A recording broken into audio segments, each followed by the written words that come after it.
looks like the DMK has a bit of a habit of giving statements when it comes to Lord Ram and his existence, which has now created controversy repeatedly. The latest addition to this long list is the Tamil Nadu Transport Minister S.R. Shiv Shankar. Now, the DMK Mantri sparked a row after he claimed that there was no historical evidence of the existence of Lord Ram.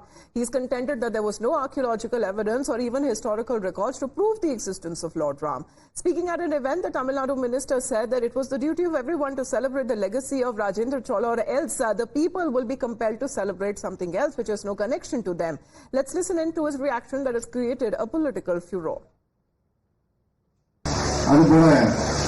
இந்த மண்ணுக்கு பெருமை சேர்த்த ஒரு மகத்தான மாமன்னன் ராஜேந்திர சோழனை கொண்டாட வேண்டியது நம்முடைய கடமை. இப்படி நாம் கொண்டாடாவிட்டால் எதற்கும் தொடர்பில்லாதவற்றை கொண்டாட வேண்டியது நம் தலையில் கட்டப்படும். இங்கே பேசும்போது நம்முடைய அரியலூர் சட்டமன்ற உறுப்பினர் சின்னப்பா அவர்கள் சொன்னார்கள், ராமருக்கு பிரதமர் கோயில் எடுத்திருக்கிறார், 3000 ஆண்டுகளுக்கு முந்தைய வரலாறு என்றார். அது உண்மை அல்ல, வரலாறே கிடையாது. நமக்கு ராஜேந்திர சோழன் வாழ்ந்ததற்கு சோழன் கட்டிய கோயில் இருக்கிறது, வெட்டிய குளம் இருக்கிறது, செப்பேடுகள் இருக்கிறது, சிற்பங்கள் இருக்கிறது. நாம் அதை வைத்து ஆதாரபூர்வமாக இதை கொண்டாடுகின்றோம். ஆனால் ராமன் இருந்ததற்கு வரலாறும் கிடையாது, ஆதாரமும் கிடையாது. அவர்களே அவதாரம் என்பார்கள். ஒரு அவதாரம் என்றால் பிறக்க முடியாது, அது கடவுள் என்று நாம் கொண்டாடுவது. கடவுளாக பிறந்துவிட்டால் அவதாரமாக இருக்க முடியாது. எனவே நம்மை மயக்கி நம்முடைய வரலாற்றை மறைத்து வேறொரு வரலாற்றை உயர்த்தி காட்டுவதற்கான ஒரு வாய்ப்பாகத்தான் அதையெல்லாம் செய்கிறார்கள். Now this statement has been evoking sharp reactions coming in from the BJP as well, as DMK also has defended its minister and his statement saying that the BJP does not have the moral right to talk about Hindus. I also read Annamalai's, the Tamil Nadu BJP chief's reply to this. I think Annamalai does not have any moral authority to speak. I don't know what gives him the high ground to speak on behalf of Hindus and our history. In fact, the biggest threat to the Hindu religion comes from BJP and people like Annamalai. If I have to also just speak on this matter, I would say what was implied was that India has different cultures, right? Different states have different history and different leaders, and all should be embraced, and that's what I stand for also. It's a pluralistic land. All religion is important, all language is important, right? All castes are important, every history is important, every monument is important. We have Varshini joining us live right now. Varshini, good morning. As far as the DMK leader and Mantri is concerned, what was the issue really that he had to talk about, that he had to mention Lord Ram and his existence, because he knows, as far as the sentiments of the entire country is concerned, is connected with Lord Ram?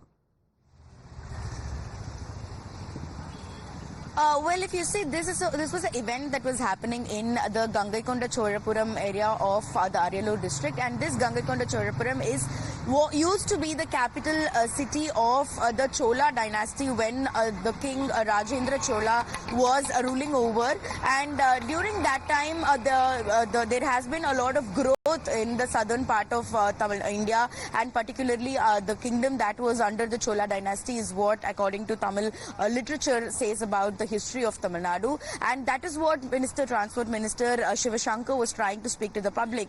And while speaking about the greatness and the massive development that Rajendra Cholan brought to Tamil Nadu, he also mentioned about what this is the exact history, and Rajendra Cholan and kings like him are the ones we have to celebrate, rather than celebrating history like Lord Ram, and what the Prime Minister Narendra Modi is trying to speak is what he essentially stated. He even went on ahead and spoke about how Lord Ram is not really a god or nor an incarnation, and if at all he was a god or an incarnation, he would have not been born as a normal human being. So these are the things he tried to explain to the people who were in the audience at this particular event, and he in fact insisted that we should rather focus on celebrating the kings where we have evidences to prove that they've really worked so hard to give improvement and bring in development for the places wherever they ruled. So that is why now this is now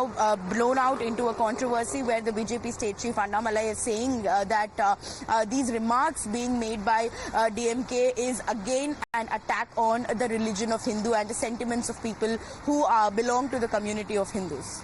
And Vashni, because such kind of reactions or statements being made by DMK mantris is bound to invoke sharp reactions from the BJP. BJP is only coming out to criticize what the DMK mantri has been saying.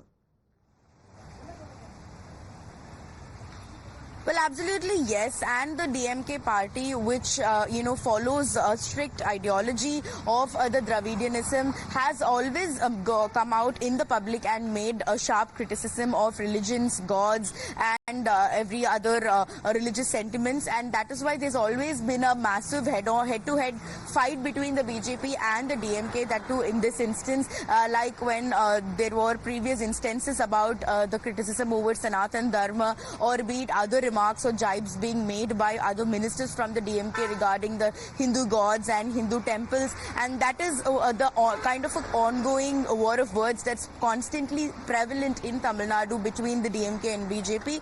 And one such incident is what we are now seeing, where Transport Minister Shiva Shankar and his comments regarding Lord Ram and the temple that was built and the celebrations revolving around Lord Ram and Ayodhya is now once again built up into a controversy and a fight between the DMK and the BJP. All right, as far as the said mantri is concerned, we'll try and play out as far as what he said once again to a statement that has been made by the DMK mantri, in a way questioning when it comes to the existence of Lord Ram, and he stoked a controversy when it comes to claiming that there was actually no historical evidence when it comes to the existence of Lord Ram. Has said that it was the duty of everyone to celebrate the legacy of Rajendra Chola, or else the people will be compelled to celebrate something else has no connection with them. And as far as the BJP also is concerned, they have been also strongly reacting, and a counter that is being made to the said DMK mantri's statement that has been made questioning the very existence of Lord Ram. We'll also play out how the DMK has been reacting, because here the BJP has been reacting, because the DMK here has been saying that the BJP has no moral rights when it comes to raising the issue of Lord Ram. Let's in the meantime also show you how K. Annamalai of the Tamil Nadu BJP has been reacting and taking up when it comes to the issue of the statement that has been made by the Tamil Nadu minister. He goes on to say, and I quote, that DMK's sudden obsession with Bhagwan Sri Ram is truly a sign to behold. Who would have thought just last week DMK's law minister had declared that Bhagwan Sri Ram was the ultimate champion of social justice and the pioneer of secularism, and the one who proclaimed equality for all. Fast forward to today, we have a scam-taken DMK Transport Minister Thiru Shiva Shankar, who has boldly asserted that Lord Ram never existed, claiming that it was all a ploy to erase the Chola history.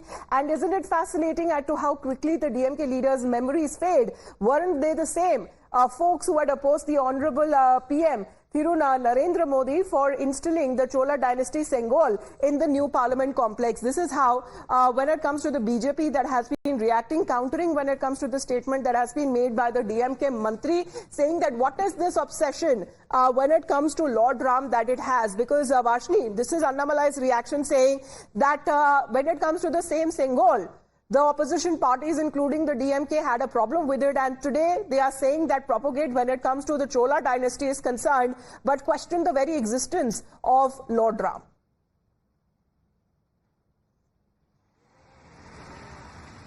Well, absolutely, yes. So the BJP state president has now started to point out the different, opinions that the DMK is putting out when it comes to Sengol, and now when it comes to celebrating Rajendra Cholan, because Sengol was in fact something that was used in the kingdoms of the southern part of the country back then, and in fact it was also honor that was presented to every king who was, becoming the monarch, succeeding the every other king. And that is what the Annamalai is also now trying to bring up again. But the DMK's point at this point is that the Sengol is a symbol of monarchy, and monarchy is not something that India is practicing at this point of time. So we cannot use it as a symbol of democracy, which is very contradictory, is what the DMK argued at that point. And now when we are saying about this particular issue, the DMK is once again saying that, this is all being spoken based about evidences, because we have evidences in literature, we have evidences in sculptures, evidences in all the temples and in every other places which belonged or was constructed, said to be constructed by these kings who ruled over the southern part of Tamil Nadu, southern part of India, particularly Tamil Nadu. Therefore, the DMK is saying that their statements are all fact-based. They are making such remarks out in the open and trying to convey the message that is only being backed by evidence. And the BJP does not have any evidence of Lord Ram or his, stories which are built around him are merely stories, is what the DMK is accusing at this point of time. And in fact, that is why Minister Shiv Shankar, we can see, is trying. Vashni, in the meantime, thank you very much for joining in. Such has been as far as the controversy that has been stoked on part of the statement that has been made by a DMK Mantri. Let's